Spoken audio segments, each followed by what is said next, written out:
ಸ್ನೇಹಿತರೆ, ನಮಗೆ ಈಗ ಪಾದಕಲ್ಲಿದ್ದು ಫೌಂಡೇಶನ್ ಮಾಡ್ತಾರಲ್ಲ, ಆ ಫೌಂಡೇಶನ್ ಇದ್ದು ಮೆಜರ್ಮೆಂಟ್ ಯಾವ ರೀತಿ ತೆಗೆಯೋದು ಅಂತ ನೋಡುವ. ನಾನೀಗ ರಫ್ ಆಗಿ ಒಂದು ಡ್ರಾಯಿಂಗ್ ಮಾಡ್ಕೊಂಡಿದ್ದೇನೆ ಇಲ್ಲಿ ಫೌಂಡೇಶನ್ ಇದ್ದು. ಇದರದ್ದು ಟೋಟಲ್ ರನ್ನಿಂಗ್ ಫೀಟ್ ಉಂಟಲ್ಲ, ಇಲ್ಲಿ ಬರ್ತಿದ್ದೇನೆ ನೋಡಿ, 70 ಫೀಟ್ ಬಂತು. ಈ ಫೌಂಡೇಶನ್ ಇದ್ದು ಟೋಟಲ್ ರನ್ನಿಂಗ್ ಫೀಟ್ 70 ಫೀಟ್ ಬಂತು ನನಗೆ. 70 feet into 1.5 feet into 2.25 feet.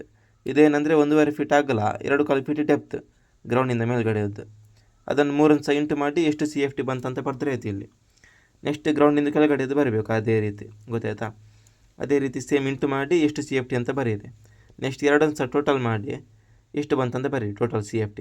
ಮತ್ತು ಅವರದ್ದು ರೇಟ್ ಹಾಕಬೇಕು ಇಂಟು ಅವರದ್ದು ರೇಟು. ಇದು ಟೋಟಲ್ CFT ಬಂತಲ್ಲ, ಇಂಟು ರೇಟ್ ಹಾಕಿದರೆ ಆಯಿತು.